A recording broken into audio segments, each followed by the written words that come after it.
வணக்கத்தை தெரிவித்துக் கொள்கிறேன்.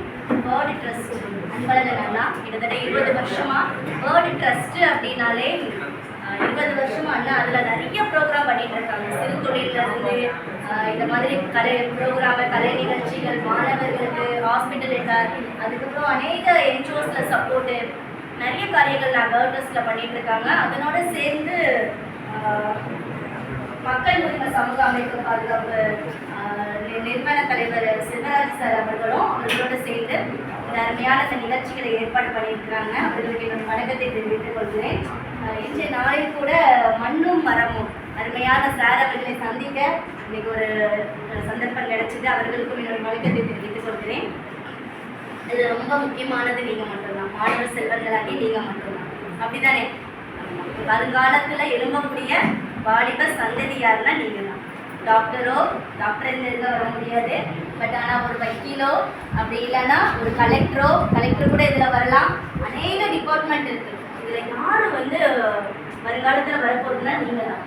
உங்களுக்கு நிறைய இன்ஃபர்மேஷன் உங்களுக்கு இவ்வளோ விழிப்புணர்வு கொடுக்குறாங்க அப்படின்னா உங்களுக்கு நிறைய இன்ஃபர்மேஷன் தகவல்கள் தெரியணும். நீங்கள் தான் சமுதாயத்தை கலக்கக்கூடிய மாணவர்கள் அப்படிங்கிறதுக்காண்டி தான். இன்றைக்கி நான் அரசு மருத்துவத்துறையில் வேலை பார்க்குறேன். துவாக்குடி ஜிஹெச். ஒரு சில பேர் நம்ம அரசு பிள்ளைகளே நிறைய பேர் பார்த்துருப்பீங்க. கவுன்சிலிங் டிபார்ட்மெண்ட்டில் இருக்குது.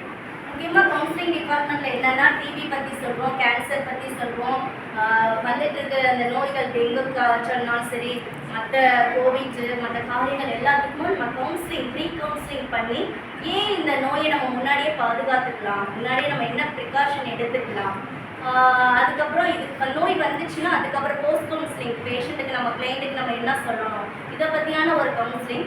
இதில் முக்கியமாக இன்றைக்கி நான் என்ன பேச வந்திருக்கேன் அப்படின்னா டிபி, பால்வினை நோய், HIV AIDS. நம்ம காலேஜை பொறுத்த வரைக்கும் நான் கிட்டத்தட்ட 10 இயர்ஸாக நம்ம காலேஜுக்கு நான் பண்ண SRC ப்ரோக்ராமு, IRC ப்ரோக்ராமு, அநேக ப்ரோக்ராமில் நான் கலந்துட்டுருக்கேன். நம்ம காலேஜ் ஸ்டூடெண்ட்ஸை பொறுத்த வரைக்கும் ரொம்ப நல்ல பசங்க. ஏன்னா பிளட் டொனேஷன் கேம்பில் கிட்டத்தட்ட 100 பசங்க பிள்ளைகளும் சரி அவ்வளோ பேர் எங்களுக்கு பிளட் டொனேஷன் 50 யூனிட் 100 யூனிட் வரைக்குமே நாங்கள் கலெக்ட் பண்ணியிருக்கோம். ஏன்னா அந்த பிளட்டு கலெக்ட் பண்ணது நாங்கள் நிறைய இலவச கர்ப்பிணி பெண்களுக்கு, ஆக்சிடென்ட் ஆகிறவங்களுக்கு, எமர்ஜென்சியாக தேவைப்படுறவங்களுக்கு, அந்த மாதிரி அநேக பேருக்கு நம்ம அரசு கல்லூரியிலிருந்து மாணவர்கள் அந்த ரேலி ப்ரோக்ராம்னாலும் முதலாவது யார் வர்றாங்க அப்படின்னா உண்மையாகவே அரசு கலை கல்லூரி பிள்ளைகள் மட்டும்தான் வருவாங்க. அது ரொம்ப சந்தோஷம். அதற்கு வாய்ப்பு ஸ்டூடெண்ட்ஸை அனுப்பி வைக்கிறது முதல்வர் பிரின்சிபால் தான். அவ்வளோ அழகாக எங்களுக்கு கைட் பண்ணி கொடுப்பாங்க. இப்போ நம்ம சப்ஜெக்ட்ல போவோம். HIV AIDS பற்றியான ஒரு விழிப்புணர்வு. சரியா? HIV AIDS நம்ம சயின்ஸ் புத்தகத்தில் நம்ம ப்ளஸ் டூ படிச்சுட்டு வந்திருக்கோம். நம்ம சயின்ஸ் புத்தகத்தில் நிறைய வைரஸ் கிருமிகளை பற்றி பார்ப்போம். HIV AIDS அப்படின்னா என்ன? இது எல்லாத்துக்குமே வருமா? எல்லா மனுஷங்களுக்கும் வருமா? பணக்காரன், ஏழை, படித்தவன், படிக்காதவன் எல்லாத்துக்கும் இந்த HIV AIDS நோய் வருமா? யாருக்கு இந்த HIV AIDS நோய் வரும்? சரியா? ஏன் வருது, எதற்கு வருது, இதை நம்ம எப்படி நமக்கு வராம பாதுகாத்துக்கலாம், இதெல்லாம் நம்ம தெளிவா இருந்தாதான் நம்ம போய் மக்களுக்கு சொல்ல முடியும். அப்படிதானே? சரியா? HIV வேற, AIDS வேற, அப்படி ரெண்டுமே வேற வேற நோய் தானா? HIV வேற, AIDS அப்படிங்கிற வேற, ரெண்டுமே வேற வேற நோய் தானா? இல்ல, ரெண்டுமே ஒரே நோய் தான். ரெண்டுமே உருவாக்குறது HIV வைரஸ். வைரஸ்னால இந்த நோய் உருவாக்குது. சரிங்களா?